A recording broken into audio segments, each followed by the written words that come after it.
하나님 말씀을 함께 읽도록 하겠습니다. 하나님 말씀은 구약성경 창세기 26장 26절에서 33절 말씀입니다. 창세기 26장 26절에서 33절 말씀입니다. 구약성경 제가 가지고 있는 성경은 37페이지에 있습니다. 창세기 26장 26절에서 33절 말씀. 우리 성경을 찾으신 분은 성경을 읽고 또 성경이 없으신 분은 앞에 자막을 보고 함께 교독하도록 하겠습니다. 26절을 제가 먼저 읽겠습니다. 아비멜렉이 그 친구 아우삭과 군대 장관 비골과 더불어 그랄에서부터 이삭에게로 온지라.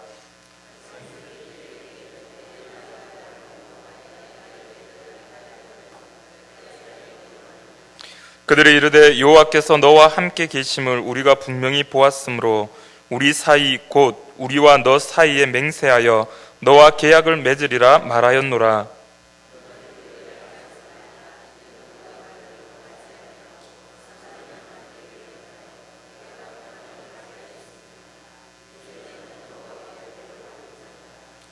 이삭이 그들을 위하여 잔치를 베풀매 그들이 먹고 마시고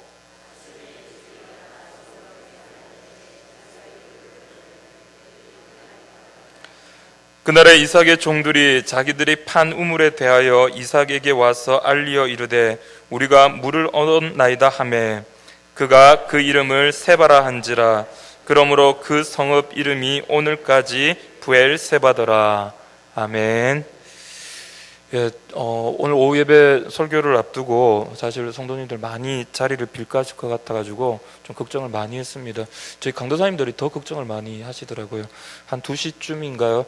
뭐 이렇게 전화가 왔는데 오늘 오후 예배 드리죠라고 이렇게 안 드렸으면 간절히 바라는 듯한 목소리로 전화가 왔었다고. 분명히 우리 교회 성도님인데 누군지는 모르겠다라고 이런 이야기를 이렇게 들었습니다. 여러분 많이 바쁘시고 그죠? 예배 마치고 또 멀리까지 가셔야 되는데 그래도 내가 이 주일만은 지키겠다. 우리 예배 오후 예배만은 내가 지키리라. 우리 그렇게 다짐하시는 여러분들인 줄 압니다. 우리 옆에 있는 분들하고 한번 활짝 웃으면서 이렇게 한번 인사했으면 좋겠습니다. 끝까지 남아주셔서 감사합니다. 한번 인사합시다.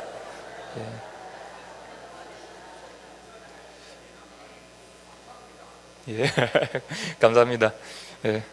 우리가 함께 예배하는 자리에 대해서 우리가 끝까지 남아있지만 또 함께 하나님의 은혜를 우리 받는 귀한 시간이 되었으면 좋겠습니다. 사람이 살아갈 때 이렇게 항상 따라다니는 문제가 있죠. 어디에나 어떤 누구든지 늘 맞이하는 이렇게 부딪히는 문제가 있는데요. 바로 관계의 문제라고 할 수 있습니다. 이 관계의 문제 중에 하나를 우리가 소유냐 존재냐를 선택하는 문제를 우리가 맞이하게 되는데요. 소유냐 존재를 선택하는 그 문제에서 소유라고 하는 것은 물질을 먼저 선택하는 것이라고 말할 수 있습니다. 반대로 존재를 선택하는 것은요, 사람을 먼저 선택하는 것, 이렇게 이야기를 할 수 있을 것 같아요. 이 소유냐 존재의 문제는 오늘을 살아가는 우리들에게 있어서는 뗄래야 뗄 수 없는 아주 중요한 문제인 것 같습니다. 사업을 하는 사람들만이 아니라요, 자본주의를 살아가는 우리 모두에게는 이 질문이 참으로 중요하죠. 때로는 돈, 또 물질을 소유하기 위해서 존재의 관계를 부정해야 할 때가 있는 것입니다. 그래서 사람들은 배신도 하게 되고요, 또 신뢰하던 믿고 있었던 그 사람들과의 관계가 깨트려지게 마련이죠. 오늘을 살아가는 우리에게는 때로는 존재보다는 소유, 물질을 먼저 선택하는 것이 훨씬 더 지혜로운 것이라고 많은 사람들이 이야기를 합니다. 그래서 어떤 사람과 결혼하는 것보다 더 중요한 것은 그 사람이 어떤 경제적인 지위를 누리고 있느냐, 이걸 이제 따져보는 것이 훨씬 더 중요하죠. 오늘날 젊은 청년들이 결혼을 하지 못하는 이유가 바로 이 소유냐 존재라는 질문 앞에서 소유에 훨씬 더 큰 무게를 두고 있기 때문이라고 저는 생각을 합니다. 그 사람의 됨됨이보다 경제적인 가치를 훨씬 더 중요하게 생각하기 때문에 경제적인 여건이 되지 않는 이상 아무리 신앙이 좋아도 아무리 다른 것이 좋아도 결혼하기에는 여러 가지 어려움이 따른다는 것이죠. 그러나 우리가 보고 있는, 우리가 또 진리라고 믿고 있는 이 하나님의 말씀은 이러한 소유냐 존재라는 질문에 항상 존재가 더 중요하다라고 가르쳐주고 있습니다. 물질적인 이익이 아니라 사람을 중요하게 생각하고 사람을 위해서 물질, 돈을 포기할 수 있어야 한다라고 가르쳐주고 있는 것입니다. 대표적인 것이 오늘 본문에는 나와 있지 않지만 아브라함과 롯의 선택이라고 할 수 있습니다. 롯은 아브라함의 조카입니다. 이 롯은 삼촌 아브라함을 따라서 가나안 땅으로 함께 왔죠. 처음에는 그들의 소유가 그렇게 넉넉하지 않았습니다. 그렇게 크지 않았습니다. 하지만 시간이 지나면서 하나님께서 아브라함과 그의 가족들에게 복을 주심으로 인해서 그들의 소유가 점점 커지게 되었고, 나중에는 이 아브라함의 종과 이 롯의 종이 양을 치는 일로 인해서 서로 크게 다투게 됩니다. 이때 믿음의 사람 아브라함은 그의 조카인 롯에게 먼저 우선권을 주게 됩니다. 온 사방이 내다 보이는 넓은 곳으로 가서 롯에게 먼저 선택하라라고 말을 하죠. 네가 자하면 내가 우하겠고 네가 우하면 내가 자하리라. 조카 롯은 이 소유냐 존재라는 질문 앞에서 그는 소유를 먼저 선택을 합니다. 그에게는 삼촌 아브라함과의 그 관계보다 훨씬 더 중요한 것이 자신의 양이었고 자신의 재산이었던 것입니다. 그래서 그는 풍요로운 땅, 보기 좋은 땅, 소돔과 고모라를 선택하게 된 것이죠. 그러나 아브라함은 삼촌인 자신에게 먼저 우선권이 있음에도 불구하고 조카 롯을 선택을 합니다. 그것은 소유냐 존재라고 하는 그 질문 앞에서 존재를 선택하게 된 것입니다. 즉 자신의 재산보다 조카 롯과의 관계를 훨씬 더 중요하게 생각했던 것이죠. 결론적으로 말씀을 드리면 이 소유를 선택했던 롯은 결국 망하게 됩니다. 물질을 쫓아서 소돔과 고모라를 택하여서 열심히 자신의 부를 축적하였지만 결국 소돔과 고모라가 멸망하면서 그의 모든 것을 잃어버리게 되고 만 것입니다. 하지만 아브라함은 그렇지 않았습니다. 모든 것을 잃어버릴 것 같았던, 아무것도 손에 쥐지 않을 것 같았던 그 아브라함에게 하나님은 네가 보는 모든 것을 너와 내 자손에게 주리라고 그렇게 약속을 하셨던 것입니다. 여기에서 우리는 이 아브라함이 소유냐 존재라는 질문 앞에서 존재, 즉 사람을 선택할 수 있었던 이유는 바로 전능하신 하나님을 신뢰했기 때문이라고 말할 수 있습니다. 비록 앞이 아무것도 보이지 않는 현실이지만 전능하신 하나님이 나의 하나님이시기에 물질보다는 사람을, 소유보다는 존재를 먼저 선택할 수 있었던 것이죠. 여러분, 오늘 우리가 읽은 본문에는 이와 아브라함과 같은 이와 같은 한 사람이 등장을 합니다. 바로 아브라함의 아들 이삭입니다. 우리가 흔히들 이게 붕어빵이라고 이렇게 이야기를 하지 않습니까? 그 아버지의 그 아들, 그 아버지의 그 신앙이 그 아들에게도 그렇게 전수되고, 또 아버지가 살아가던 그 삶의 방식이 바로 그 아들이 따라서 행하게 되는 것입니다. 아들 이삭 역시도 언제나 이 소유냐 존재냐는 질문 앞에서 아버지 아브라함의 신앙을 따라서 존재를 먼저 선택할 줄 아는 사람이었습니다. 사람이 살아가는 많은 관계 속에서요, 언제나 시시비비를 따져야 하고 때로는 아주 심각하게 싸워야 할 때가 있지 않습니까?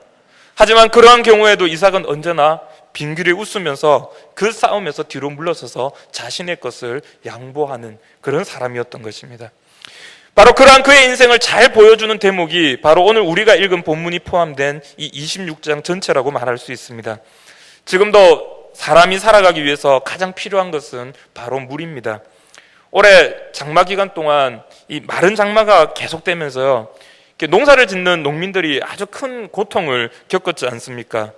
다행히 여름이 생각보다 덥지 않았고 또 가을 장마가 생각보다 길어지면서 가뭄이 많이 해소가 되었습니다만 사실 사람이 살아가는 데 있어서 물이 없어서는 불가능한 일입니다. 마찬가지로 이 이삭이 살던 당시 고대 근동 지역에서는요, 물은 생명과도 같은 바로 그러한 존재였습니다. 특별히 목축업을, 이게 양을 쳐야 하는 목축업을 하는 이삭에 있어서 물은 생명이고 자신의 재산이고 그의 전부라고 할 수 있는 것입니다. 이삭은 양을 이끌고 유목 생활을 할 때마다 물을 찾아서 우물을 파야만 했습니다. 그런데 신기하게도 이 이삭이 우물을 팔 때마다 그곳에 물이 샘솟는 것입니다. 평생 그곳에서 그 땅에서 목축업을 하던 토착민들도 발견할 수 없었던 그 우물을 이삭이 파기만 하면 물이 생기는 것입니다. 그런 이삭을 향해서 그 그곳에 살고 있었던 원주민들은 시기하기 시작을 합니다. 이 땅은 우리 땅이다. 네가 판 그 우물도 그러므로 우리의 것이다. 그러고서는 그 이삭을 향해서 시비를 붙는 것입니다. 어떤 의미에서 이삭에게는 그 땅의 권리, 자기가 애써서 자기의 종이 그 우물을 팠기 때문에 그것이 나의 것이라고 주장할 수 있지만, 하지만 그렇게 위급하고 중요한 순간마다 그는 싸우면서 한 걸음 뒤로 물러나서 자신이 판 그 우물을 그들에게 양보를 합니다. 어떻게 보면 이삭이 참 약해 보이기도 합니다. 아니, 사내 대장부라면 내가 죽든 다른 사람이 죽든 뭐 죽던 간에 이렇게 결판을 내고 싸워야 하는 것 아니겠습니까? 하지만 이삭은 그와 같은 싸움을 그와 같은 시비를 붙지가 않았습니다. 여러분, 그것은 이 이삭이 약해 빠지고 겁이 많아서가 아닌 것입니다. 그는 알고 있었습니다. 자신의 인생이 고작 이 우물 하나에 결판 나는 것이 아니라는 것을 그는 믿고 있었습니다. 그는 소유냐 존재라고 하는 이 질문 앞에서 다른 사람과의 관계를 먼저 선택하는 사람이었던 것입니다. 그는 알고 있었고 믿고 있었습니다. 전능하신 하나님께서 나를 축복하신다. 저들이 내가 판 이 우물이 자신의 것이라고 주장하면 나는 다른 곳에서 우물을 파면 된다. 왜? 전능하신 하나님께서는 그곳에서도 또 우물을 찾게 하실 것이기 때문이다. 재밌는 것은 그가 사람들과의 시비에서 한 발 물러서서요, 다른 곳에 가서 우물을 파면 또 그곳에서 물이 발견된다는 것입니다. 우물을 발견하면 또 사람들이 때로 몰려와서 시비를 붙습니다. 그러면 또 이삭은 한 걸음 물러서서 다른 곳으로 찾아가 그곳에서 우물을 팝니다. 그런데 여러분, 재밌지 않습니까? 거기에 가면 또 우물이 발견되어지는 것입니다. 결국 시간이 지나면서 하나님을 알지 못했던 이방인들이 이 이삭을 찾아와 머리를 조아립니다. 그리고서는 우리와 하친을 맺자, 조약을 맺자고 그들이 먼저 이삭에게 청혼을 합니다. 왜 그럴까요? 자신들이 아무리 방해하고 핍박해도 전능하신 하나님께서 이삭과 함께 하고 있다는 것을 그들은 보았기 때문입니다. 즉, 소유냐 존재라고 하는 질문 앞에서 소유를 선택했던 그들보다 늘 존재를 먼저 선택했던 이 이삭이 훨씬 더 잘되고 더 강하고 더 대단하다는 것을 그들이 직접 보고 경험했기 때문인 것입니다. 왜? 소유보다 존재를 선택하는 이삭에게는 전능하신 하나님께서 그와 함께 하시는 것을 그들이 보게 된 것입니다. 여러분, 우리 성도가 누리는 복이 바로 이러한 복이 되어야 할 줄 믿습니다. 하나님께서 함께 하심으로 말미암아 하나님을 알지 못하는 이들이 우리의 삶을 통해서 하나님께로 나오는 삶입니다. 안 되는데, 저렇게 하면 안 되는데, 망하는데, 저렇게 살다가는 망하는데, 야, 그런데 신기하다. 어떻게 될 수 있지? 어떻게 저게 가능하지? 그렇게 기도 열심히 하더니 진짜 하나님이 살아 계신가 보다. 진짜 저 사람은 하나님이, 자기가 믿고 있는 하나님이 복 주시는가 보다. 사랑하는 성도 여러분, 여러분의 삶을 통해서 바로 그 하나님이 드러나시기를 축복합니다. 오늘 본문에 등장하는 이 이삭의 이름의 뜻은 웃다입니다. 웃다, 웃었다. 히브리어로는 이츠하크라고 이렇게 얘기를 하는데요, 이렇게 웃긴다, 하나님이 나로 웃게 하신다, 이런 뜻을 가지고 있습니다. 이렇게 보면 그 이름의 의미가 참 좋은 것 같습니다. 여러분, 웃음이라는 이 이름 가지고 있는 뜻이 얼마나 아름답습니까? 하지만 우리가 잘 알고 있다시피요, 이 이삭의 출생의 비밀과 관련해서 이 이름의 유래에는 원래 약간의 그 비웃음에서 시작이 되는 겁니다. 이미 자녀를 가질 수 없는 늙은 사라였지 않습니까? 근데 어느 날 아브라함의 집을 방문한 이 하나님의 사자가 아브라함에게 축복을 하면서 네가 내년쯤에 아들을 안고 있을 것이다 라고 이렇게 이야기를 하는데, 이미 경수가 끝나버린, 이미 여자로서의 능력이 상실된 이 사라는 그 하나님의 사자가 말하는 그것이 불가능하다, 이거는 있을 수 없다는 것을 그는 잘 알고 있었습니다. 그래서 그녀가 주방에 음식을 준비하면서요, 웃었죠. 하하하 하고 웃었습니다. 참말로 웃긴데, 여러분, 이 웃음이 기쁨의 웃음이었을까요? 아닙니다. 그것은 비웃음입니다.